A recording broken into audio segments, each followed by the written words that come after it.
Estamos aquí en América Latina y el Caribe, en este lugar y en este momento es mucho más que un evento, es un símbolo de colectividad y resistencia. Somos parte de un movimiento global que aprende, innova, acompaña y actúa, fuertes, valientes y unidos. Celebremos la justicia social, la diversidad, la educación y la salud.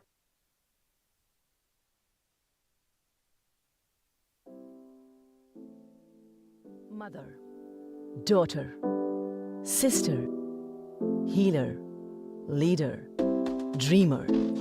Women are many things, and especially agents of change in their communities. Their power is ignited when they're able to plan the families they want and reach their full potential, shaping the best possible future for themselves, their children, and their communities. Women and girls are fundamental to a nation's social and economic development. With support from USAID and local partners, many countries are expanding their family planning programs and increasing awareness and availability of contraceptives and reproductive health counseling. Niger and Bangladesh are among the countries receiving US funding for family planning programs. Their governments see investing in family planning as a means to improving education, health, and economic opportunities.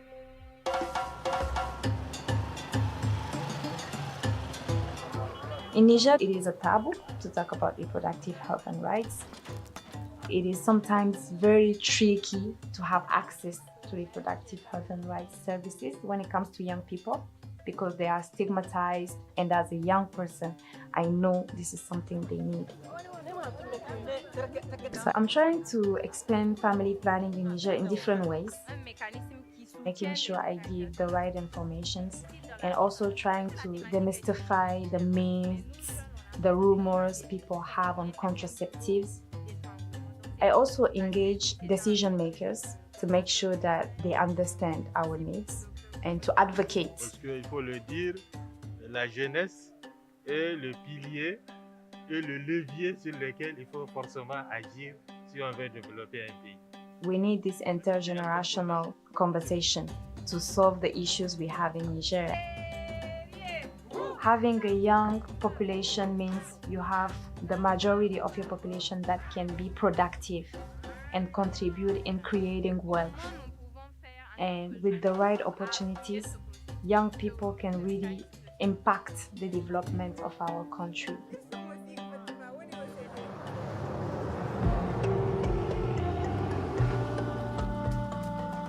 আমি ছোটবেলা থেকেই আমার খুব শখ ছিল আমি মানুষের কল্যাণ করব। আমার জবটা হচ্ছে পরিবার কল্যাণ সহকারী। এই জবে এটাতে হচ্ছে যে আমি একটা পরিবারের A to Z বলতে গেলে, আর হচ্ছে আমাদের বাড়ি পরিদর্শন করা, আমাদের কমিউনিটি ক্লিনিকে কাজ আছে, আমাদের প্রতি মাসে একটা স্যাটেলাইট ক্লিনিক আছে। ও বাবি বাড়িতে নেই। এবং আমাদের ওই যে পদ্ধতি নেওয়ার ব্যাপারে যারা মানে আর কি পদ্ধতি নিতে চায় না, কুসংস্কারে আবদ্ধ আছে, তাদেরকে আমি উদ্বুদ্ধ করি এবং কুসংস্কার মুক্ত করতে সাহায্য করি। আগের তুলনায় এখন তো অনেক ডিফারেন্স, যেটা বলবো আমি। আগে তো অনেক মানুষের 4টা 5টা 6টারও বেশি অধিক বাচ্চা ছিল, এখন তো অনেকেরই বলতে গেলে 2টো অথবা বেশি হলে 3টা। কমিউনিটি হেলথ ওয়ার্কার তাদের ভূমিকা বিশেষভাবে, কারণ তারা এই হয়তো কোনো একটা ফ্যাসিলিটি লেভেল পর্যন্ত গিয়ে সেবা নিতে পারছে না অথবা নেওয়ার জন্য তারা ততটা সচেতন নয়, যে কারণে আমাদের ঐতিহাসিকভাবে আমাদের দেশে যে কমিউনিটি হেলথ ওয়ার্কাররা বিশেষ ভূমিকা পালন করে আসছে। এখন তো প্রায় অনেকেই ফ্যামিলি প্ল্যানিং, আর কিছু আছে এখনো কুসংস্কারে আবদ্ধ আছে, মানে তারা ফ্যামিলির পদ্ধতি নিতে চায় কিন্তু শ্বশুর শাশুড়ি দিতে মানে ওদেরকে বাধা দেয় নেওয়ার জন্য। প্রপার্টি হলে কি 10 বছর, সেটা হচ্ছে আমি ওদেরকে বলি যে একটা গাছ যদি ভালো না হয় তাহলে গাছের ফলটাও ভালো দেবে না। তোমরা একটা পদ্ধতি গ্রহণ করো, তোমরা যখন চাও তখনই তোমরা আবার বাচ্চা নিতে পারবে। সে আর অনাকাঙ্ক্ষিত গর্ভধারণ করতে পারে না, তার হাসিটুকু মলিন হয়ে যেন যায় না। সেটা নিয়েই আমরা কাজ করি মূলত। এটাই হচ্ছে আমাদের পদ্ধতি। Family planning means ensuring women can choose for themselves when to have a child. But it is also so much more. It represents opportunity, promise, and hope for women, their families, their communities, and the future of their countries.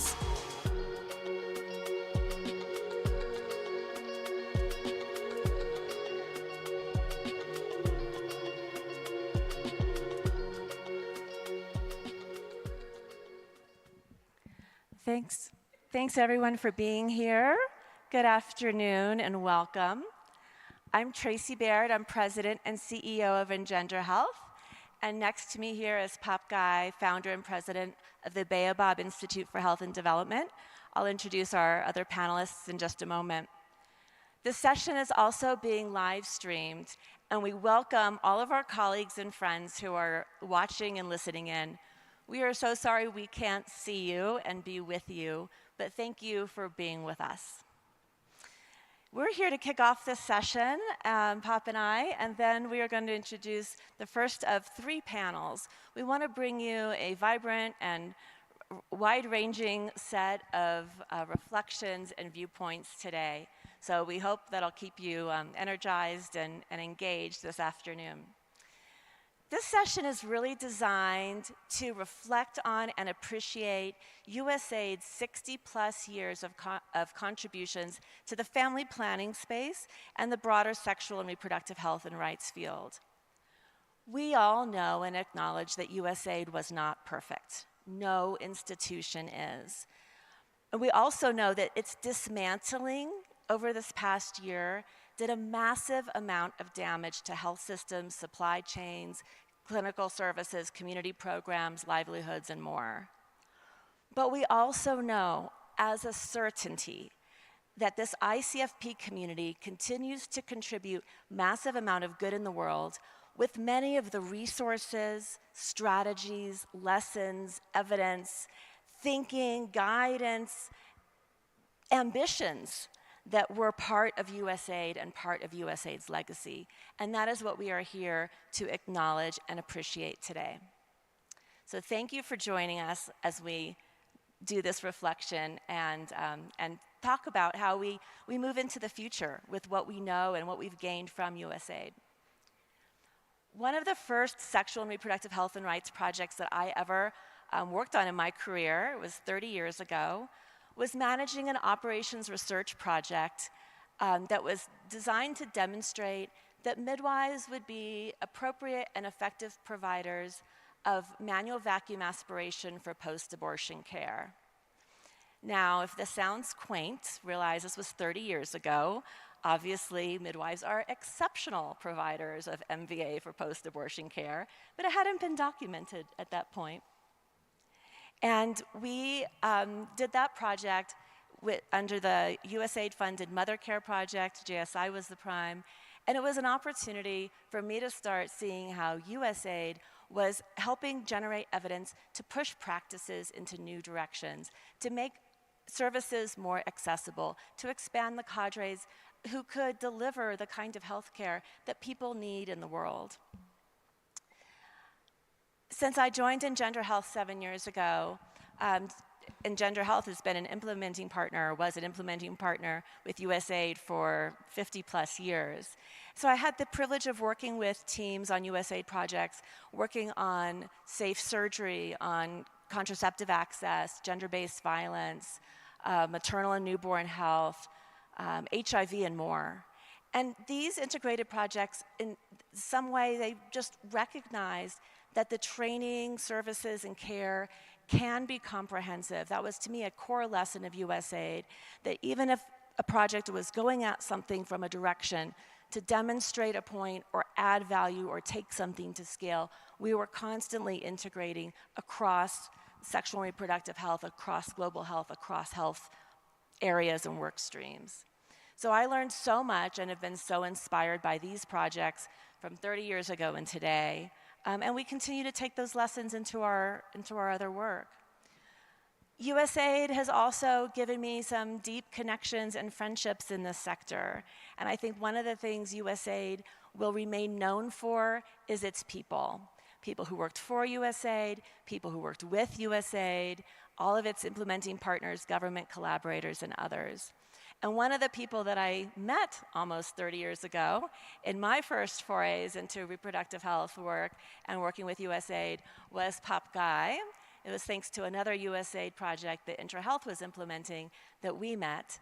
So Pop, I'd love to invite you to share some of your reflections on USAID's legacy. Thank you. Thank you, Tracy. And that's a very, very good place to start because it is the work that the agency has done, but it is also the people and the connection, especially the people and the connection. I was honored and excited to participate in this opening, invited to make opening remarks for a variety of reasons, but I was hoping that my testimonial could be meaningful in that I can say that I also represent folks who are in this room and many who are not here, but whose lives has been so impacted by the agency, by USAID, and by this community. I can say personally that my professional life has been shaped by the work and the opportunity to work in this area.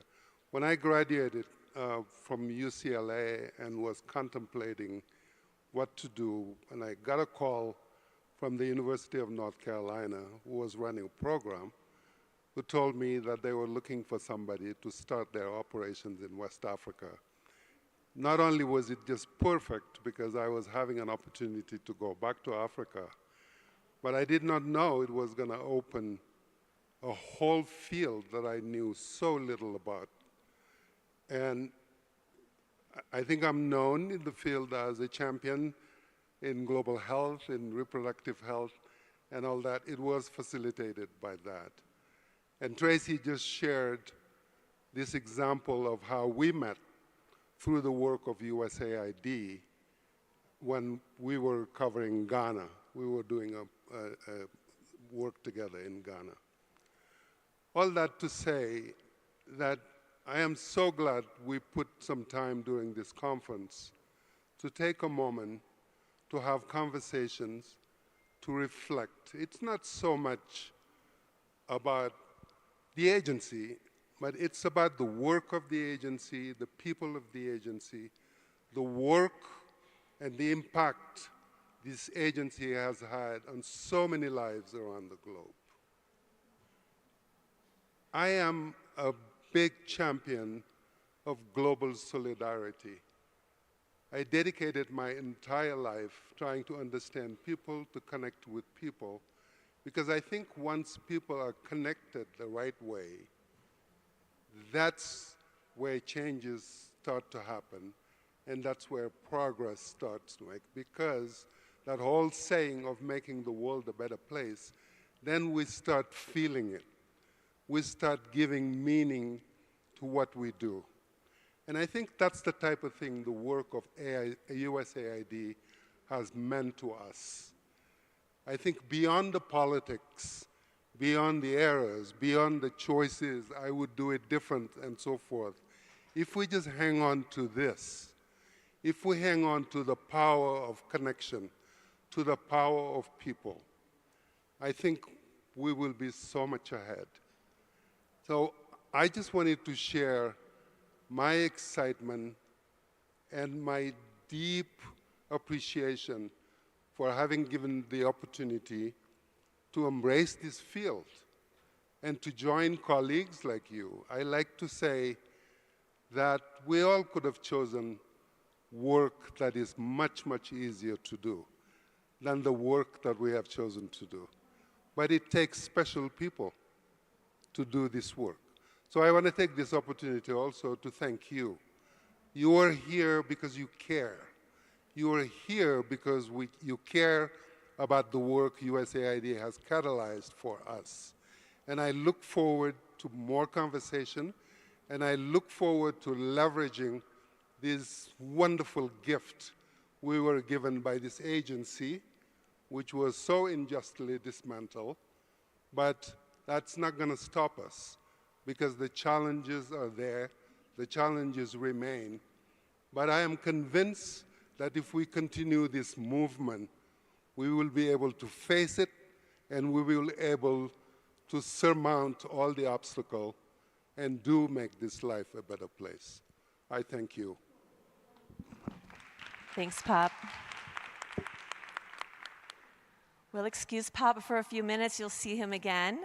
And I want to introduce the three fantastic colleagues to my left.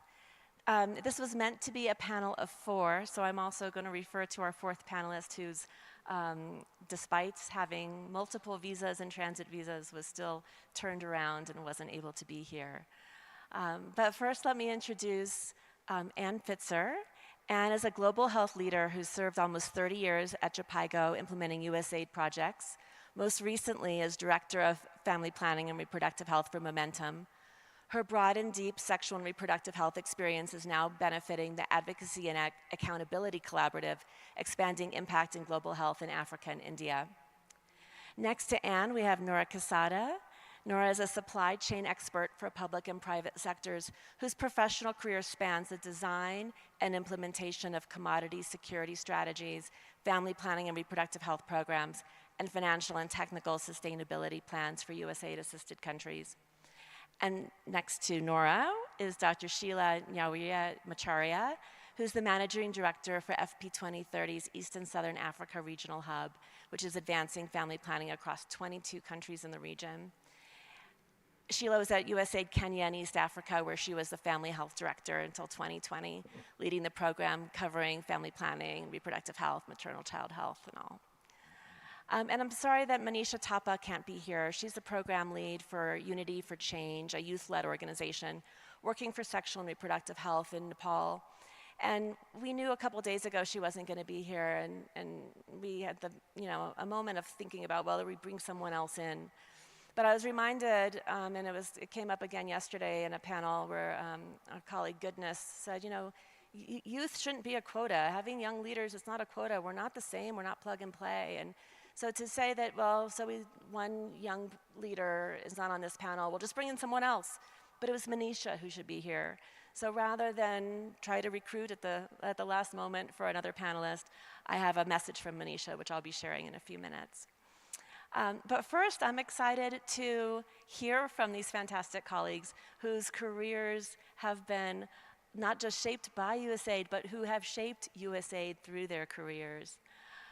And you spent almost your entire career to date, not over yet, linked to USAID programs, and you were involved in some of its seminal work.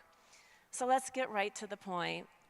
How have USAID-supported projects expanded access to contraception and other aspects of sexual and reproductive health, maternal health, et cetera, over the past decades? Thanks, Tracy. And I think, like Pap, I'm very honored to be here and representing so many colleagues in the room who've worked and given their careers to USAID, whether it was a few years because you're younger, or a little grayer like some of us, and given a few more years. I started in 1990. I've worked for 2 big INGOs, and I have to say, I'm very proud of the work that we did. It was grounded in evidence. And so I ask all of you, how many of you, raise your hand, have also worked for USAID or done work supported by USAID? Look at that. Now, you should be proud of all the work. We're reflecting on the loss, but we're also celebrating the accomplishments in this session.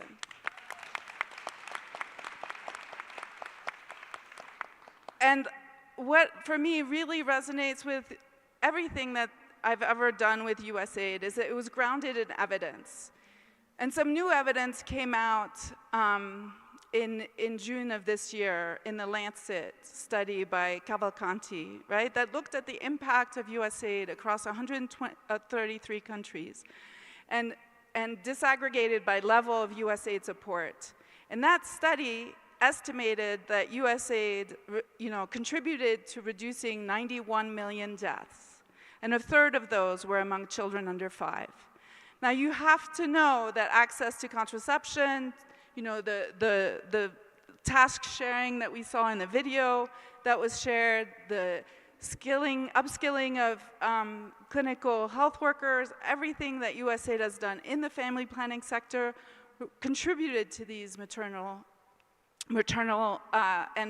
and child mortality and other adult mortality reductions.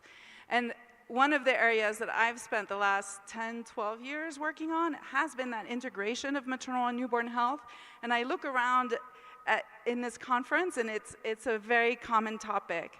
But when I came back to USAID work in 2012, it wasn't as common. I was working for an integrated maternal and child health project, and I came in after USAID colleagues had shown great leadership to work across offices and put together funding to relook at data that had been collected in operations research studies in Latin America in the 90s and showed the value of integration of postpartum and post-abortion family planning. And the evidence, we generated new evidence, or they, before I came, had generated new evidence, but it was not yet being implemented at scale in all the countries that needed to implement it. The evidence showed that postpartum women were not totally well served by the existing family planning programs and the way family planning was structured. They had fears about using hormonal methods during breastfeeding, or they didn't understand the return of fertility could precede return of menses. So all that evidence was out there, but we needed to get it into the ground and at scale. And some great leaders at USAID, at the Gates Foundation, we worked with them and WHO to first update the medical eligibility criteria and then have a series of convenings. In fact, Engender Health hosted one of those in Dar es Salaam, but before that, we had one in Chiang Mai. And then we had another one in Mexico City that was at the Integrated Maternal and Newborn Health Conference.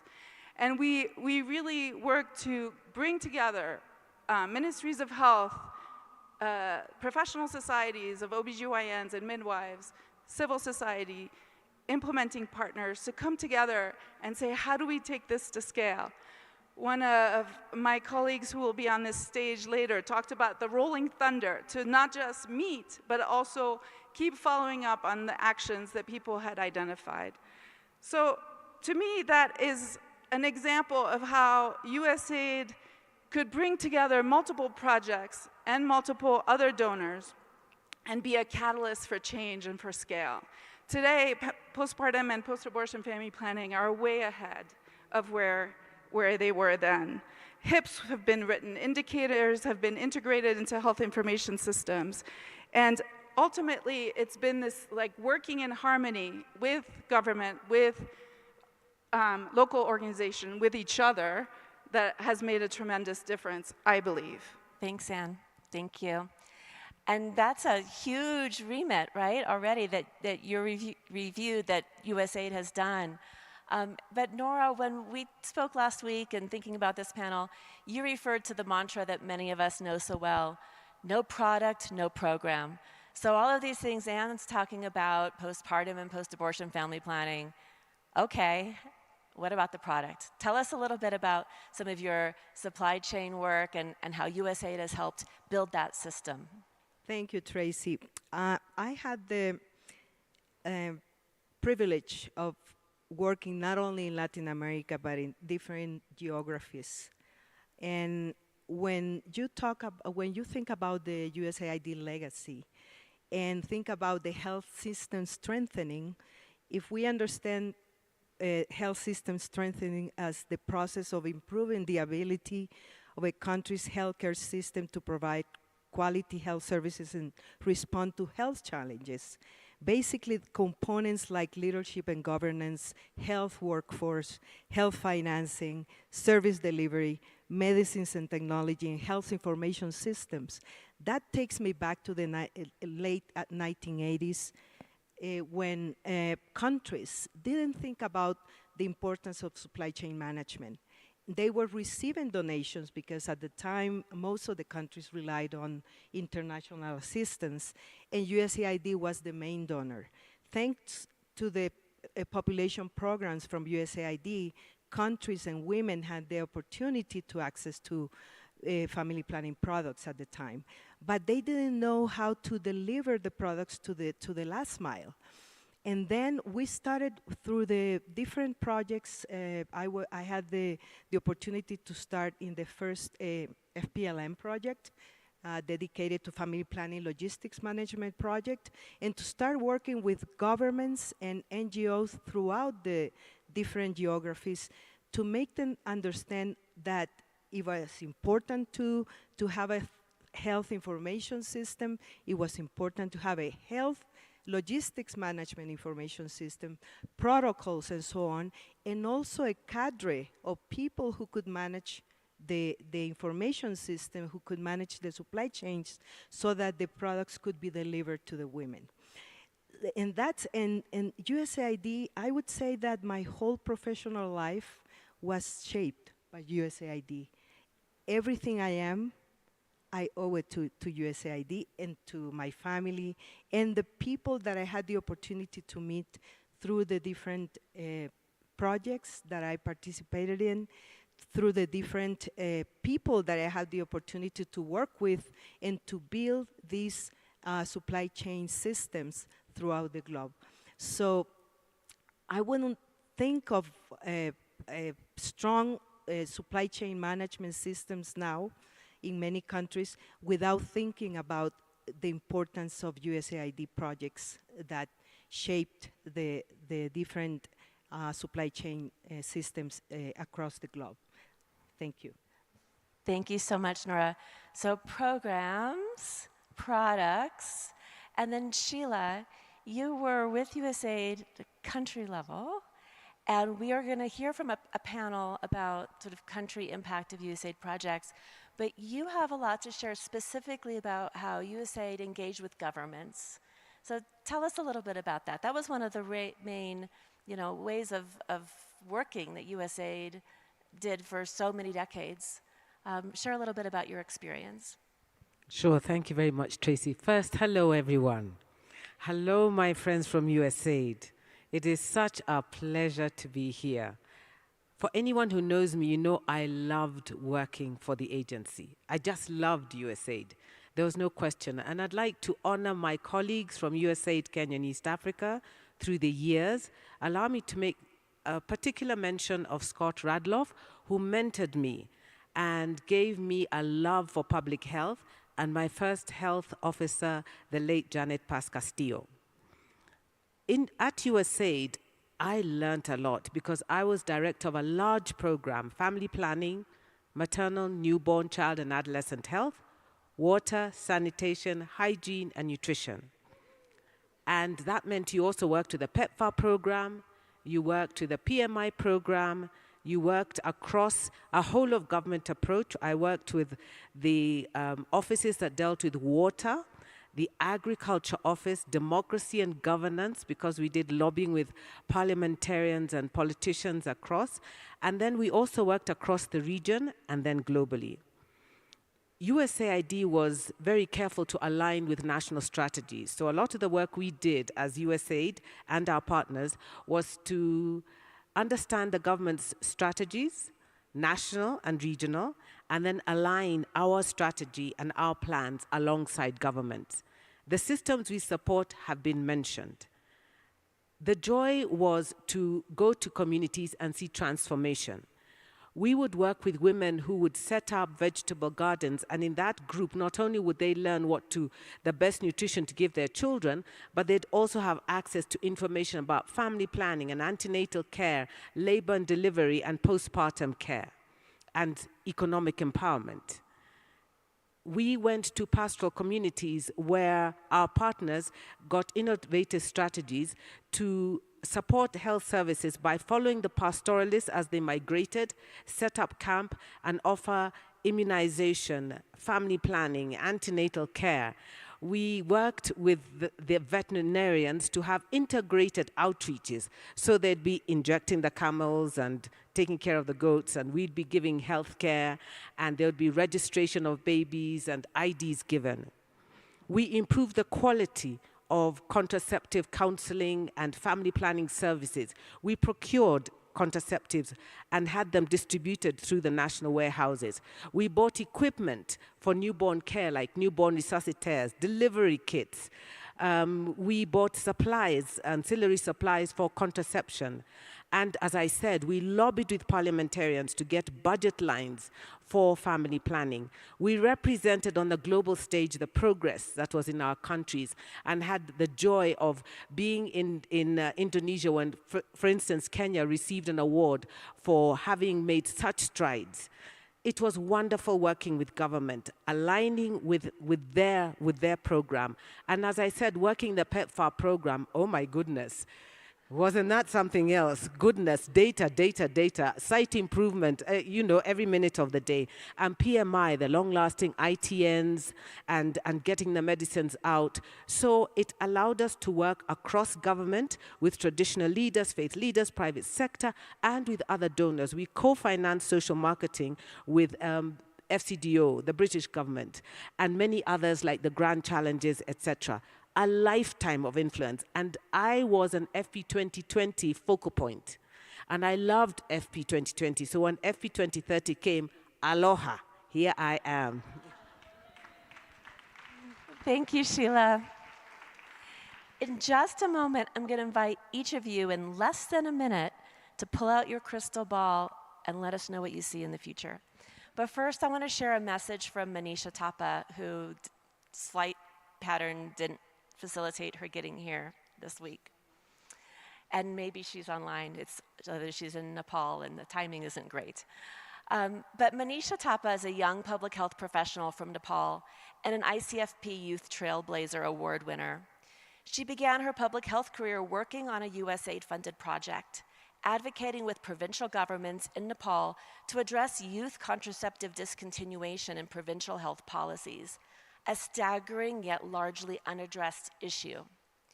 For her youth-led organization called Visible Impact, it was a milestone, and it marked their first collaboration with the government, facilitated by USAID. Since then, their organization, Visible Impact, has built strong rapport and worked together on various sexual and reproductive health and rights initiatives, including orientations, capacity building, values clarification, and more. And today, the government in Nepal increasingly trusts and supports youth-led sexual and reproductive health and rights initiatives through this journey that started with leading the USAID project back in 2022, through which she developed the confidence to do this work. So USAID's project had an enormous impact on Manisha. We heard that when we spoke with her a week or so ago in preparation for this panel.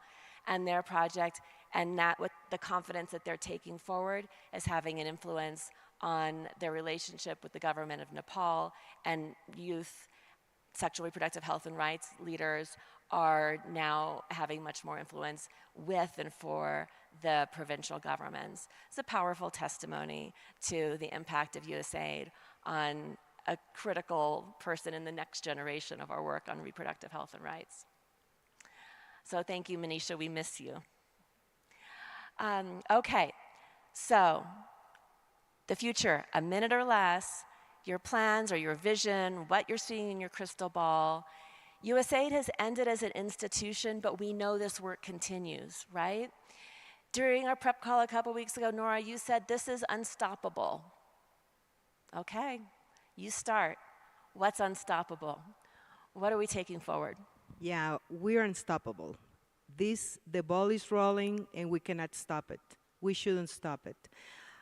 When I was talking to Tracy a couple of weeks ago, I was telling her that everything that we did under the USAID projects, we never created or reinvented the wheel again. I would say that we built on what was working, And we also looked back and saw what hadn't been working well, and built on that to make the systems stronger every time. So based on those experiences, organizations or multilateral banks like the Inter-American Development Bank, the World Bank, had taken those learnings from the USAID projects, from what the projects did in supply chain management, and are implementing that in their projects nowadays. So they are not reinventing the wheel again. They are really building on what the USAID legacy is at this point. Also, during the projects, we also created the commodity security strategies, and countries and governments came together with NGOs and other partners in countries to secure commodities for family planning. So those legacies still continue, and we hope they will continue with the generations to come, and also because what we did under the USAID projects works and stays and still works. Mexico is one of the examples. Nicaragua is one of the examples. Indonesia, and I could mention many countries. Of course, there are still challenges. We need to continue improving the systems, but we are unstoppable. Thank you, Nora. Anne, in less than a minute, you've got a crystal ball too. What you got? Well, I'm going to go back to the crystal ball in like February, March, and it was very dark. But one of the initiatives that had always inspired me in the last 5 years of Momentum was led by my colleague Angela Mutunga, who worked on an initiative that was actually a vision of Duff Gillespie from the Advanced Family Planning Program. It was called TAC. But she had grown it and evolved it and got additional support from UNFPA and the new partnership initiative and core support from Momentum, and then some field funding. And it brought together, again, this idea of collaboration. It's the Advocacy and Accountability Collaborative, and it brings together civil society as stronger networks who work, are more effective when they're stronger together, when they're networked, to work with or sometimes to hold their governments accountable for the commitments they've made to deliver stronger health and stronger health services for their communities, health systems and services. So she called me in March and said, this work needs to continue. What do you think if we form an NGO? So we did. So TAC is now registered in Kenya, but we are still in touch with our 7 collaboratives in India, Cote d'Ivoire, Burkina, Sierra Leone, Zambia, and Kenya, and Tanzania. And we'll accept more. But we're hoping that we can, and her energy and passion for working together can continue into the future in this new day, new age, where more than ever we need people to align together. So that's my hope, if not my crystal ball. Thank you, and bonne chance. That's wonderful. Sheila, you get the last word. What is your crystal ball showing you? What's our future? First of all, I'd like to honor my fellow Foreign Service nationals around the world. Well done. Well done. We have impacted our countries in ways that history will tell a story. I also want to honor our USAID personal service contractors, our direct hires, and all the different mechanisms, and our implementing partners. Thank you. And to the American taxpayers, there's no doubt that your resources have really gone a long way all over the world in different sectors of development. Having said that, I'll say this: never again should any country be so reliant on a single donor. It is time for sovereignty. It is time for countries to continue to shape their own destiny. Yes, to get partnerships, and partners need to work not in, but alongside governments. And the future is young. So let's see what these young people who called themselves Gen Zs and Millennials and Gen Alphas have for us. The future is theirs, and I know that they'll do great. Thank you. Thank you, Sheila. Thank you to this panel. And I'd like to invite up and introduce Monica Kerrigan, who's a Managing Director with Family Planning 2030, who's going to bring up another panel and introduce them.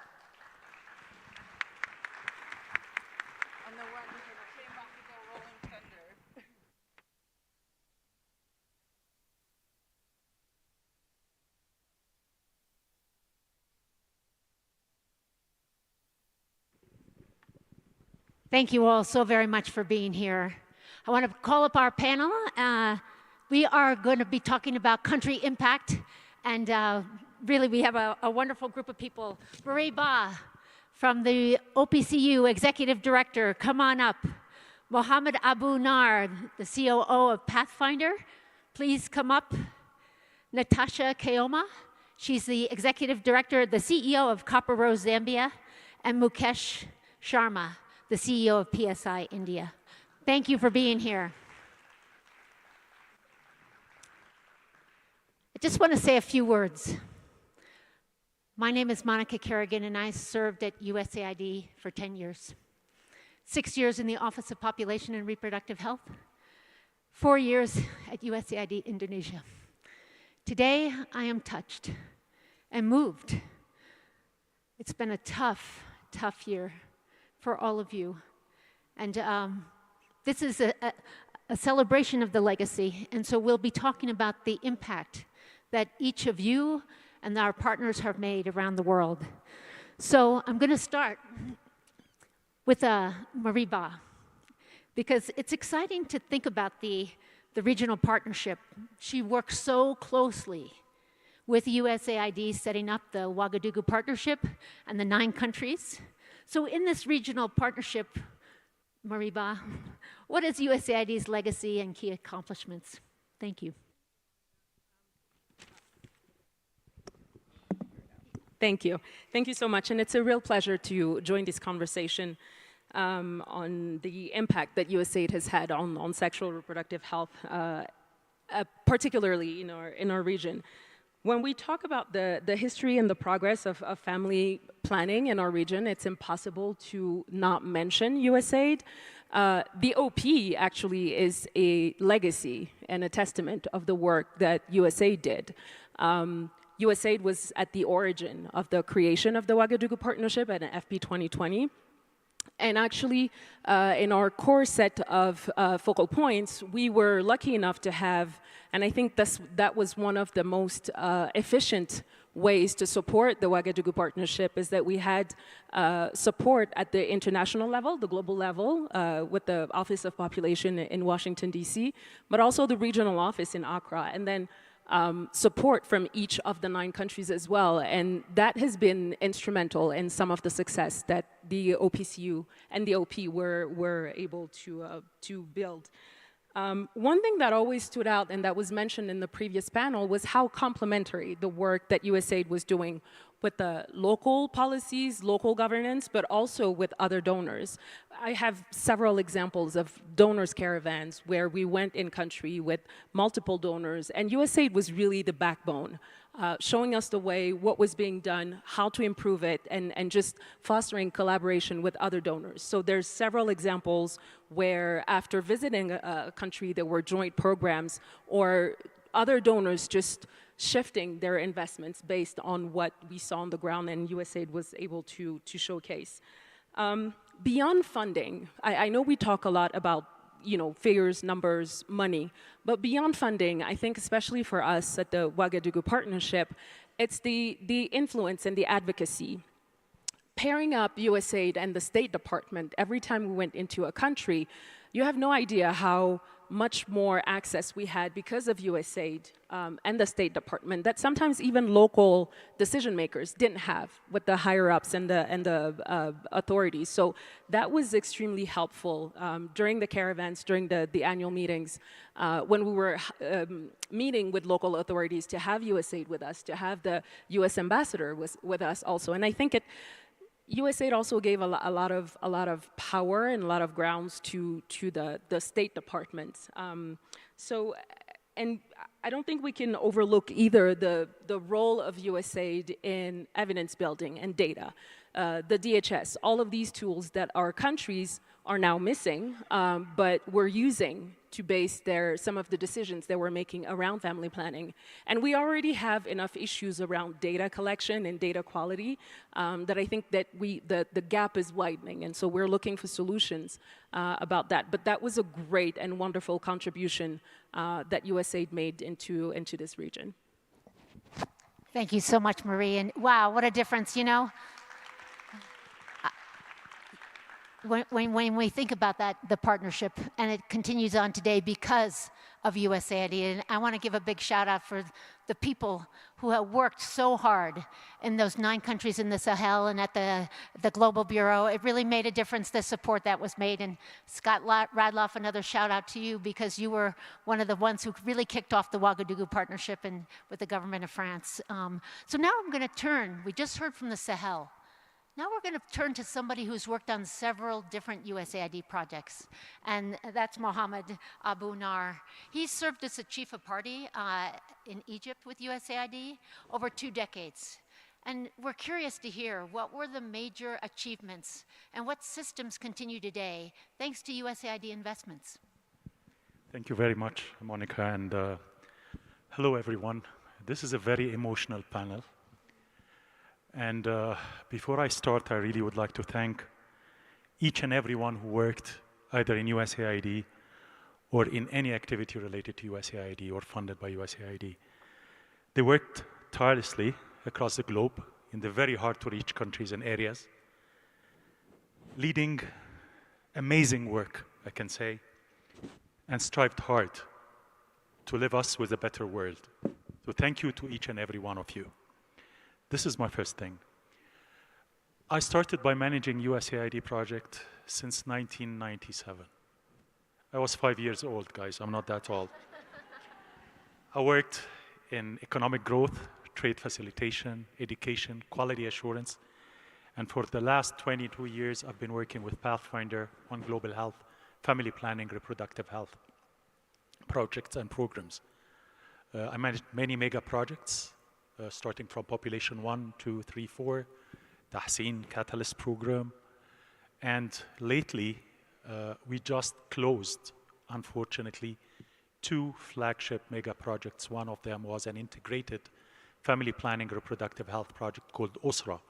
And OSRA in Arabic means family, and this project was implemented in Egypt across 10 governorates in 625 communities, with a reach of over 10.5 million persons.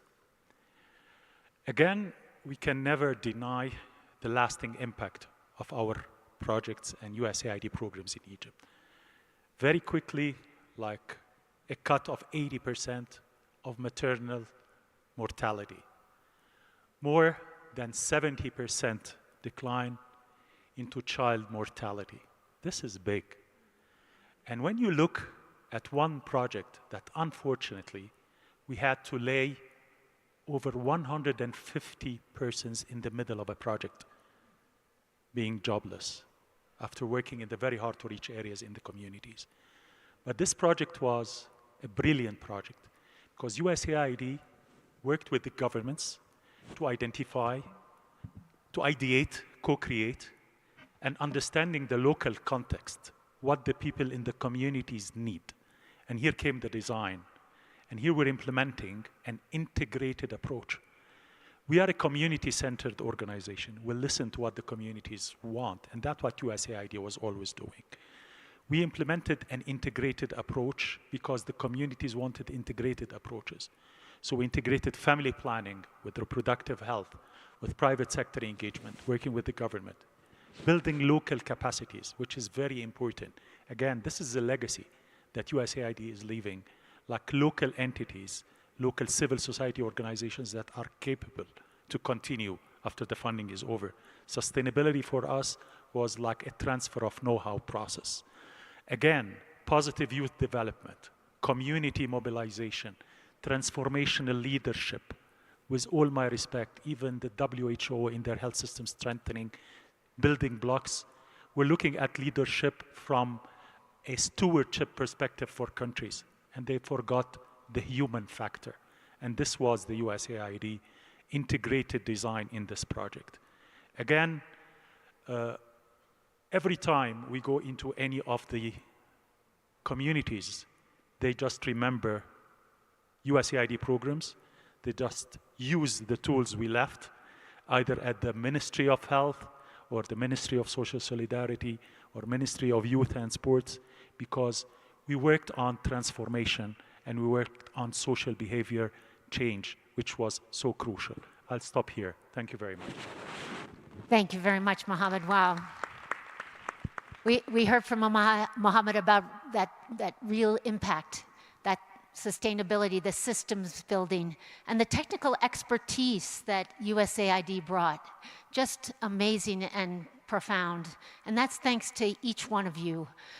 We're now going to turn, and you had mentioned it, Mohammed, about local leadership. And, you know, in so many respects, Natasha represents that. I want to give her a big shout out as the CEO of Copper Rose, a Zambia local CSO organization. Let's hear it. Come on. Woo! She partnered very closely with USAID. And Natasha, would love to hear from your perspective, what are the key successes of the legacy of USAID's investment in your organization and in yourself? Thank you so much. So just like Mohammed said, speaking about USAID is emotional, because for us at Copper Rose, we are a youth organization based in Zambia. We had 6 sub-awards with USAID, and we were preparing to prime on a project which was, it was forecasted to on the 15th of March. So for us, it felt like you have been dating this person, you are courting this person, and you're about to get married, and he dies, literally. So for us, but I mean, I want to share more about the successes and things that were exciting. For us at Copper Rose, we worked with USAID not in only one portfolio, but we interacted with various portfolios. So we worked with the reproductive health team, the gender team, as well as the HIV team. We worked on the DREAMS program across the country, and our role as Copper Rose was adolescent boys and young men. And we were reaching more than 25,000 boys during the course of the program. We worked on the family planning and nutrition program, and we were doing technical assistance, providing technical assistance to government on adolescents and young people. In the HIV space, we were doing a lot of demand creation and service provision. In 2024 alone, we reached more than 200,000 young people. We provided VMMC and cervical cancer to more than 13,000 young people. We were working on preventing mother-to-child transmission for adolescent mothers. And we also worked on pediatric HIV, finding young people in schools and children in schools. We also employed more than 300 people on the ground.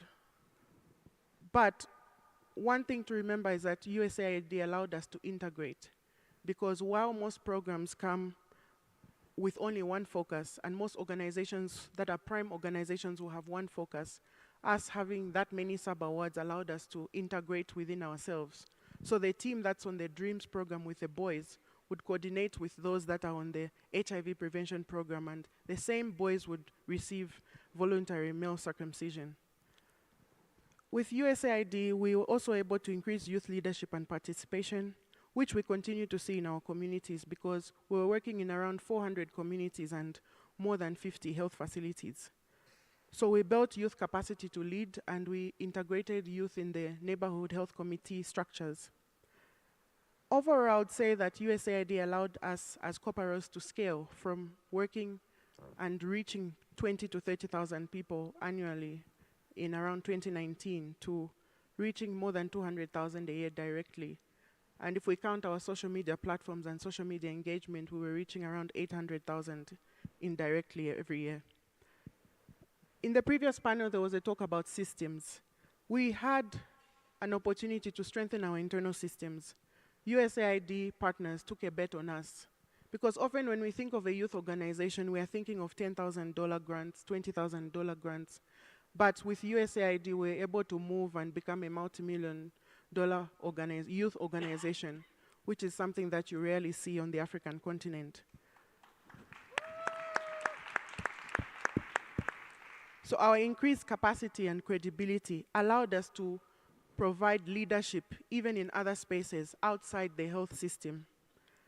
I could go on, but overall I can say that USAID allowed us to build integration, scale, leadership, and sustainability, because until now, Copper Rose is still the partner you think of when you're thinking of adolescents and young people. Their partnership transformed us from implementers to national leaders in youth health and development. And it's funny because this year we just got a new website and we called it copperrose.africa because we're thinking about Africa work. And looking at the current funding landscape, we have no idea how to pull that off.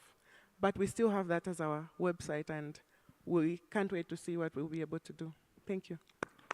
Thank you very much. And something that Natasha reminded me of is that, you know, USAID, some of the things that, some of the key principles, voluntarism that you mentioned, leaving behind, building systems, building leadership. And Natasha, and I think everybody should check out Copper Rose on their website, and I'm looking forward to looking at it myself.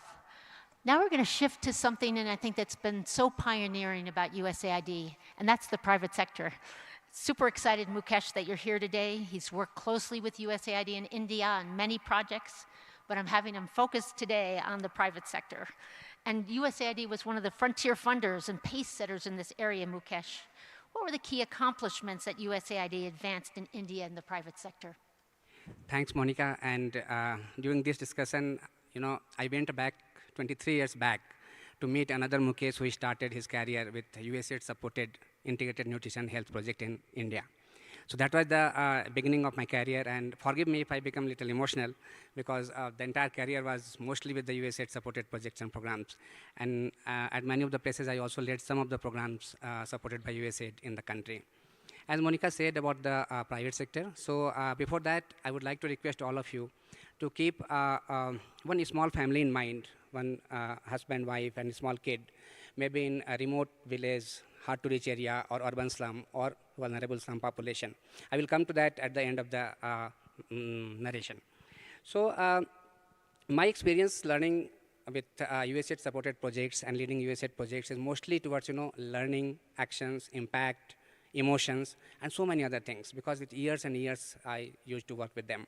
So far as private sector is concerned, Monica, before going to the private sector, be it health system strengthening, impact bond, policy support, research, monitoring and evaluation, USAID was always there in the country to support government and to support local stakeholders in the country. So I will put two examples quickly because time is running fast. So 2 examples related to the private sector, so how USAID supported Government of India and the stakeholders in the country. First, you must have heard about the DIB program, DIB, which is Development Impact Bond. So this is a very innovative project USAID started in India, and many of the partners were there, Palladium, PSI India, and many more. And the aim was to help private sector to be equipped infrastructurally and to have quality certification as per the Government of India norms to provide quality health services, and best part is to have quality family planning services. Thousands of private sector providers were certified under this program, and it is still gone. It is still on. It means the investment that USAID made, it is still on, and the private sector is providing quality health services and family planning services, and became an extended arm of government. Second example is related to the policy support which USAID did. You must have heard about National Rural Health Mission, which Government of India started in 2005. And USAID supported very actively to design and conceptualize that National Rural Health Mission with Government of India, and it was across the country. But the name was National Rural Health Mission, so entire focus was towards rural area. And USAID started doing the piloting and started establishing proof of concept with local stakeholders to see that how, if we work in urban areas, how it looks like. And many projects were there, like environmental health project and many more, to see and show that how urban population is also important, because the health indicators were really, really on the lower side in the urban areas, especially among urban poor and all. In 2013, National Urban Health Mission was launched by Government of India, and USAID was very active to support Government of India with some other stakeholders in the country. And after 2-3 years, this National Urban Health Mission was subsumed with National Health Mission. But the best part is, and we all know that in India, most of the private providers are there in the urban areas. Over 80% of the private providers are there in the urban areas. This platform provided Government of India and private sector, Federation of Obstetricians and Indian Medical Association, to get connected with the government, to get accredited with the government, to get empaneled with the government, to provide family planning services specifically. I will give an example from Uttar Pradesh, where USAID supported SIFSA, became the public-private interface agency in the state, and helped more than 1,000 of private facilities to get accredited with the government norms, more than 800 private providers to empanel with the government norms, and in 2.5 years of span, they provided around 350,000 women and men received family planning services from the private sector with zero cost. And government reimbursed $17.5 million to the private sector under a strategic purchase scheme to provide services to the urban poor and rural poor. So if you ask me, if you see the data, urban family planning MCPR is 58.5, little higher than the total MCPR in the country, which is 56.5. And there was USAID role in this to put government on the driving seat, to put government on the, scaling this up with the private sector infrastructure. So I personally feel that USAID support was very much there and ensured that both qualitative and quantitative results should be there. And it is there. And now coming back to those families we discussed in the beginning, think about that. They are happy, they are satisfied, they are healthy, and if their smiles are matching with our smiles, it means it was the real support by USAID with government and other stakeholders to them. So thanks to all the persons who worked with USAID, thanks to all of you who worked for USAID, and thanks to all of you who worked in any of the projects supported by USAID, and thanks to USAID. Thank you. Thank you so much, Mukesh. We have just 1 minute to go. The last question for a lightning round was for each one of our participants, our panelists, to tell us one word that describes your experience working with USAID. Let's kick it off, Mariba. Sure. I would say strength, because in many ways, I feel like USAID carried us on their backs. And so there are so many connections were made through USAID, people inside this room to people outside of this room. It's also this very strong, powerful machine that integrated health, education, agriculture, governance, and linking all of those together to make a lasting impact. So I would say strength. Beautiful. Mohammed. Thank you very much, Monica. And actually, I have more than one word, to be very honest. Oh, we have 58 seconds. Yes, I'll use the 1 minute. First of all, it's partnerships. Again, nobody was working alone. We all worked in partnerships. Second, community-driven solutions, which respected the local context. Third, and this was very important, is the local capacity development. And I think we all worked to ensure that we leave something behind through a transfer of know-how. Thank you very much. Beautiful. Thank you so much. Natasha. My phrase, I can say phrase, even though you say the word. My phrase to describe USAID is fairness and transparency. USAID's process was predictable, fair, there was a forecast, people submitted bids, people won the bids and started executing and rolling out projects.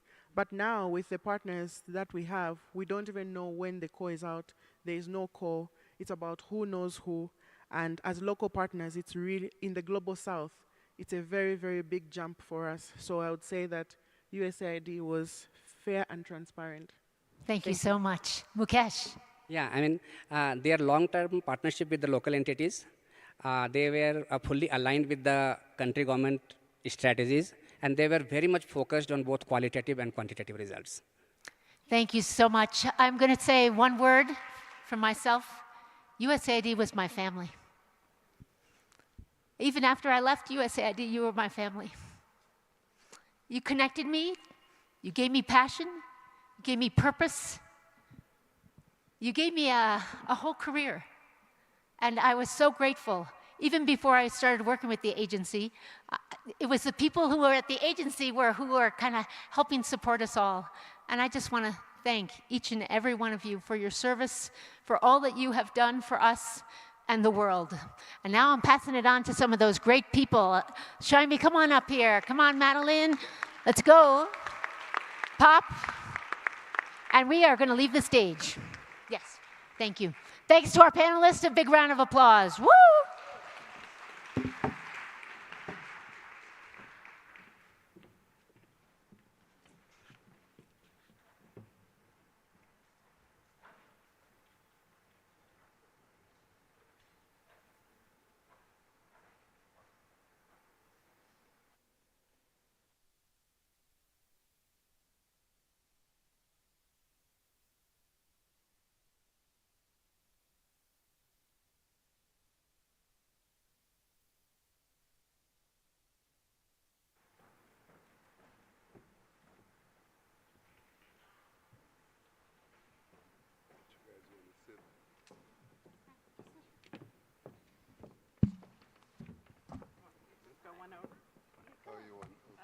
I'll come okay, you're going to be there and I'll come here. No. Where are we going? Whichever. Okay, thank you. So this conversation would not be complete if we didn't hear some thoughts from within the institution. We've heard a lot of the people who've been partners, who've been influenced by the agencies, who've benefited from who are implementers, collaborators. To wrap up our conversation, I have the pleasure of introducing Shaimi Da Silva and Madeleine Short. Shaimi has been the office director, and Madeleine is the deputy director. And I am personally dying to hear their perspective on this, because I think it's a very different viewpoint when you are actually within the agency. And so to help us just close this wonderful conversation, I'd like first of all to give them an opportunity to introduce themselves, and then we'll come back for someone. So who wants? Shaimi, go ahead and start. Is this on? Yeah. Yes. Okay. So thanks, Pop. Hi, everyone. It's lovely to see so many people here. I'm Shaimi Da Silva, and prior to the dismantling of the agency, I served as the director of the Office of Population and Reproductive Health in Washington.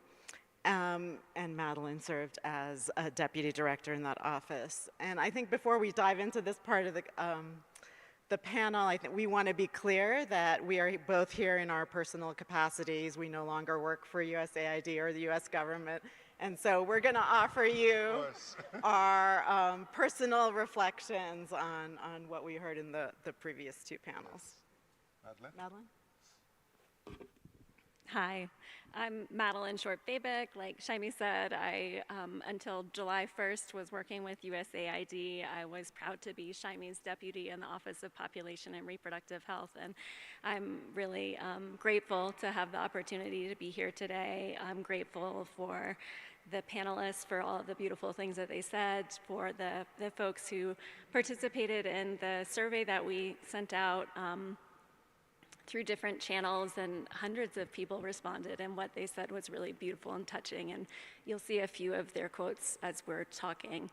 I'm also really thankful to the Gates Institute and ICFP for giving space to celebrate USAID and to appreciate all of the folks who worked for USAID and with USAID, and thanks especially to Tracy and Monica for pulling all of this together and using your precious time in this way.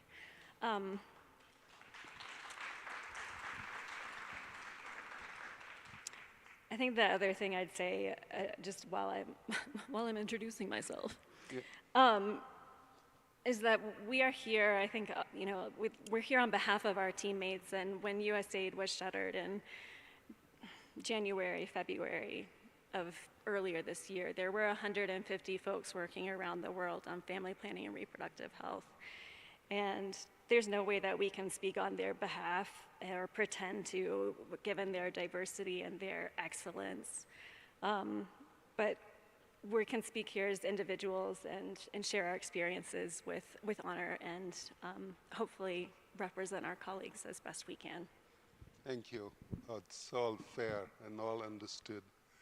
It was amazing, really, to hear this testimonial in this previous panel. So for starters, let me just ask you if you could share your reactions, your reflections to what you heard from these wonderful panelists. Yeah, I'll go first, Madeline.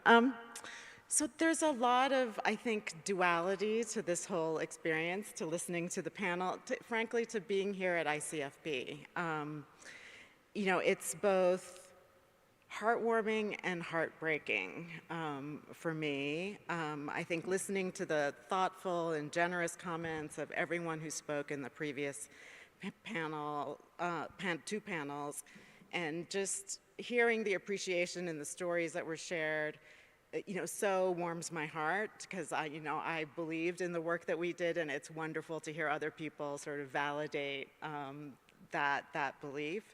And it's heartbreaking for me to consider the great losses, at so many levels. It's, I think, impossible to tell the full story of USAID's 60 years of family planning, reproductive health assistance in just the few minutes that we have, but I wanted to touch, on a few of the core principles that made the USAID family planning program, in my view, uniquely impactful, and we heard a lot of it in the previous two panels. So we worked only where the agency had a presence in 41 countries, and in each of those countries, as Sheila Macharia said, we had a Foreign Service national manager who brought their technical expertise and their deep knowledge of the local context to guide how that assistance was implemented in that country. And then, as Monica mentioned, we advocated for rights-based, person-centered services and voluntarism and informed choice as a core foundation of our family planning program. We worked, not to set up parallel systems, but to, and we heard that also in the panels, to strengthen the existing health systems.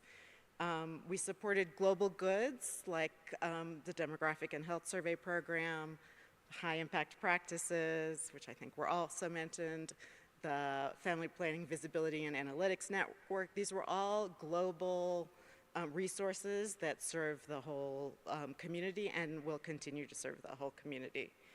And then we invested in long-term investments in research and implementation science, kind of focusing on hard to solve problems in social and behavior change, addressing complex social norms like those related to early marriage and how couples together make decisions about contraception, and the ways in which youth prefer to access services for confidentiality. And so those research investments are multi-year, and they required a lot of commitment and staying power. And then I would say, finally, we love to use this talking point, and it's true, which is that USAID played some role in contraceptive research and development for every method that's currently on the market. So those are some important elements, and I think we heard them reflected in the panels, but there were important elements that I wanted to mention that, to me, make up USAID's legacy. And my hope is that it's not just the volume and the consistency of the investment for over 60 years, but also the approach that emphasized those things that will have left a strong foundation that the family planning community can continue to build on. in spite of the really disruptive manner in which the program was ended. Thank you. Thank you so much, Madeline. That was so well said, Shaimi. And I was taking notes as the panelists were speaking and thinking about my reflections here. And something that shining through was the focus on partnerships and collaboration and building a foundation that would last. And it was heartwarming to hear that those partnerships and collaborations and foundations are lasting. Despite this massive earthquake that our entire field has experienced by the US government withdrawing its support right now for family planning and reproductive health. And the piece that I wanted to emphasize there with right now is, yes, USAID is gone. The family planning and reproductive health line item is still in the congressional budget. I know some of you are still advocating in that space. And what we're experiencing right now won't last forever, but it does mean that we need to continue pressing for the future that we want together. And I think my hope is that that approach that Shaimi was describing, that was about, thank you also, Natasha, for saying fairness and transparency. That approach for fairness and transparency, for building partnership, is an approach that everyone at this conference continues to take with kindness towards each other. And I know it's so hard in this space where the resources are so scarce and where everyone is scrambling to survive both literally and figuratively. But it's through that type of community and partnership that we'll get through this, and that we will build from the foundation, and we'll build, I think, ideally in a stronger way in the ways that Sheila was saying, with sovereignty and not over-reliance on any given partner, but a true strength together. Thank you so much. Obviously, this Shaimi and Madeline may not be in a very good position to claim everything, but let's face it, guys, we've made some tremendous progress in development, and it is hard to think that, I mean, the USAID's role has been central. If we focus, talking about cutting extreme poverty, talking about reducing maternal mortality around the world, advancing family planning to the point where we can now afford to talk about innovation and doing that, the agency should take credit. And I know you are, but you should be proud of working for an agency that has accomplished. We can be a little shy about claiming those, but it's been huge.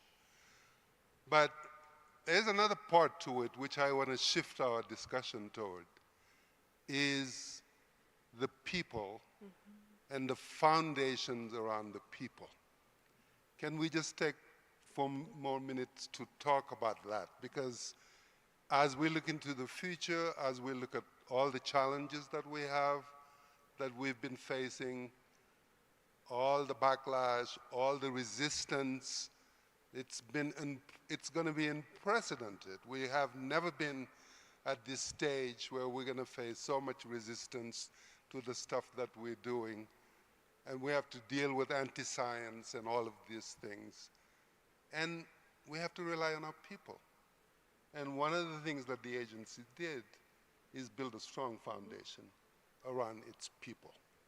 So can you just share some comments around that theme, yes, please? Thanks, Bob. So I know that many, many members of the broader sexual and reproductive health community have had some relationship with USAID as staff, as implementing partners, as we heard from, or in some other capacity. And I think the dismantling of the agency has impacted everyone who had any kind of relationship with the agency in some way. I do want to acknowledge that the most severe impacts of the dismantling of the agency are to the clients that have lost access to life-saving health services. And there also has been an impact on everyone who worked in the broader USAID ecosystem in terms of loss of livelihood, in terms of accusations of unethical behavior that we heard earlier in the year. I think especially of the office that we led at USAID Washington, which I believe had a concentration of the very best technical expertise in the family planning field in almost 90 staff who were solely dedicated to technical assistance and global leadership in family planning and reproductive health. And I remain very proud of that group of people and the work that they did and their commitment to the work. And as Madeline mentioned, another 50 or 60 colleagues who worked in USAID missions, as Sheila mentioned, in daily partnership with government and local partners who were really the backbone of USAID's family planning program and really put their hearts and souls into the work, sometimes for decades, to make it responsive to local needs. And I honor them and their commitment and appreciate the contributions that they made. So I think all of us in the agency who were members of any of these groups, as well as who worked with implementing partners who were essentially our extensions into the countries we worked with, remain committed to this work. We remain strongly identified as SRH champions, and even if professionally we've been forced to pass the baton on to others, I think our hearts remain with this work.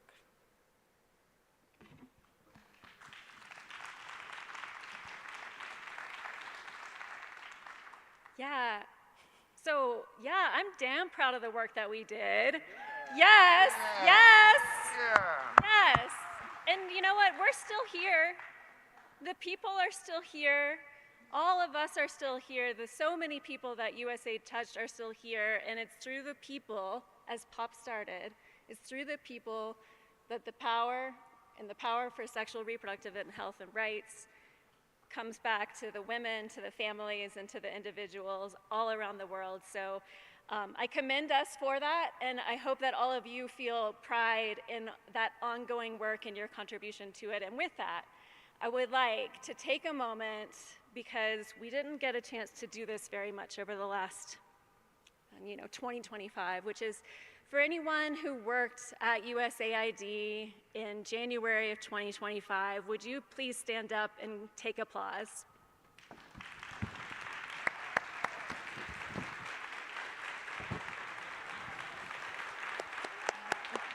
Stay standing. For anyone, stay standing. Stand up. For anyone who was working with an implementing partner for family planning and reproductive health work in January of 2025, come on, stand up with us. Please take your applause. For anyone who's a USAID alum, Monica, others, come on, stand up.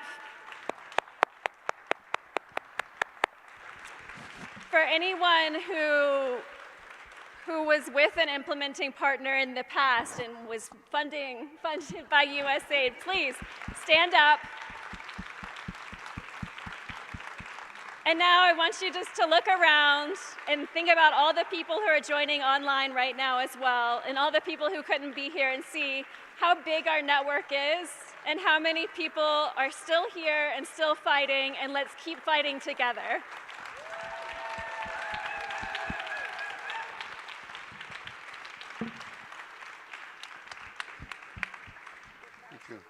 Yes, thank you so much. Thank you. You made the point about what we were just talking about. We're all touched by these agencies. What a nice quote here. We're heroes. In fact, I picked up we collected quotes, and I want to go ahead and read one, which I think will speak to us.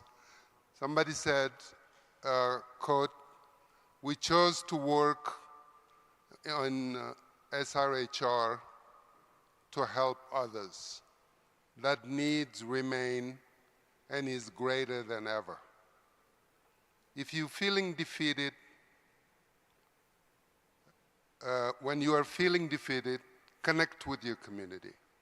When you're feeling energized, connect with your communities.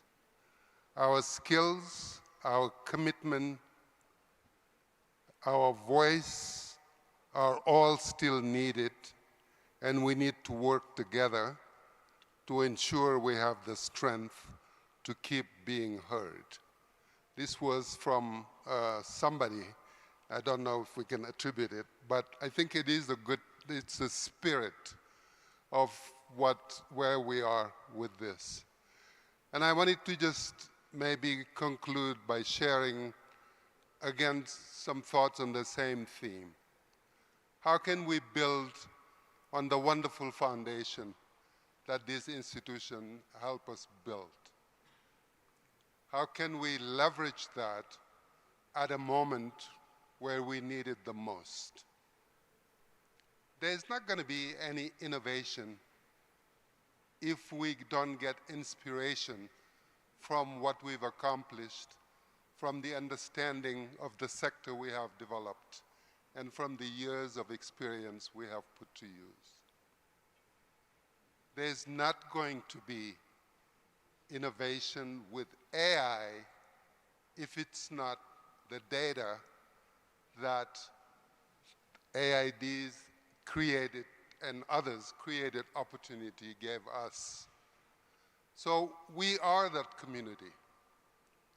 And now, at this time, more than ever, we need that commitment, we need that being together, and we need, that is where I started, that global solidarity. That's why you're here. That's why you're excited. We want to continue to do our piece. And I want to be thankful to USAID and all the organizations that have set the path for us. But the baton is passed to us as a community of caring people. I already spoke to the special character of this community who have chosen to roll up their sleeves and engage in such difficult area of work. So let me finish by thanking you personally, each one of you, for what you're continuing to do, how you are not being blindsided by all the noise that surround us. God knows there's a lot of it.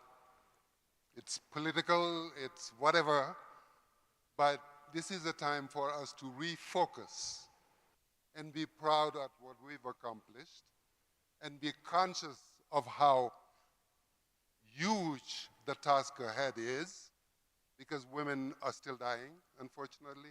Children are still dying.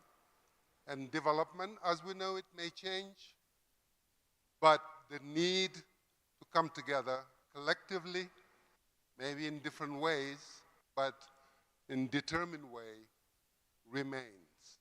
So I thank you for being champions, for embracing that cause, and for continuing to fight the fight. Thank you very much.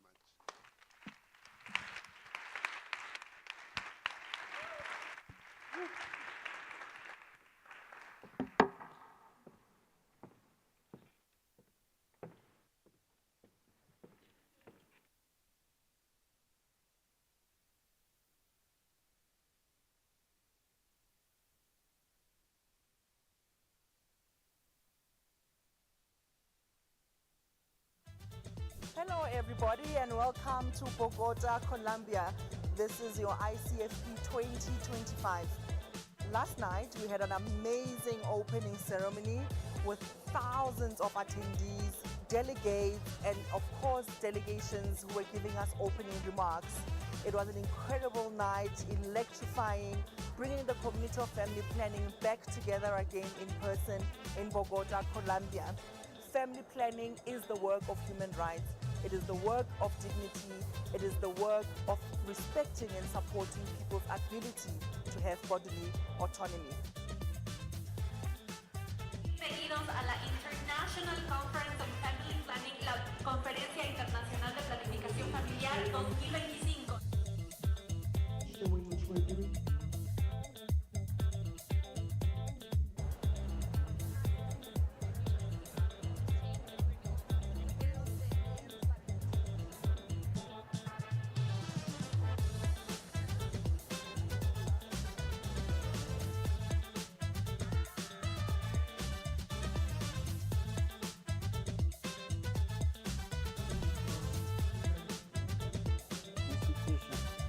Necesitamos colaborar entre todos y todas. Es urgente y ético hacer esto.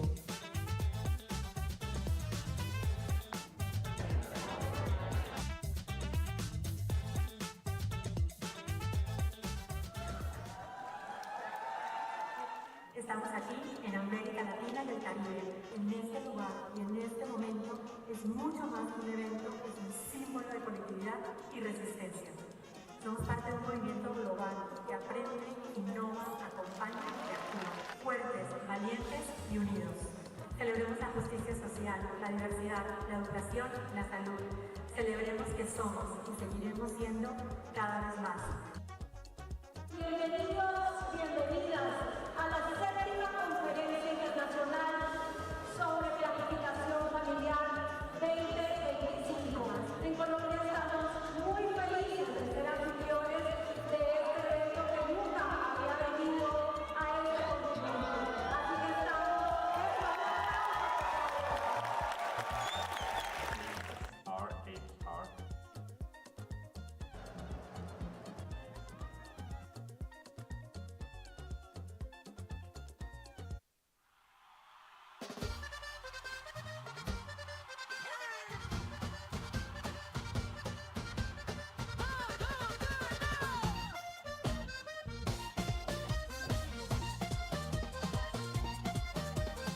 Todo empieza con una chispa, un susurro, una palabra. Las ideas van creciendo como fuego en la montaña. Oye sí, oye va, chispa aquí, chispa allá. Pronto el calor llegará. Chispa, calor encendido. Juntos vamos, decididos.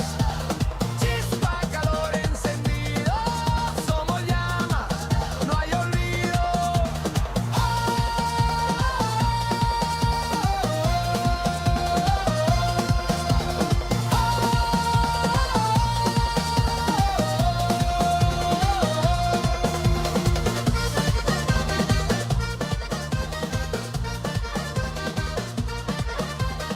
La pasión mueve el camino con tu voz y con la mía. Welcome back.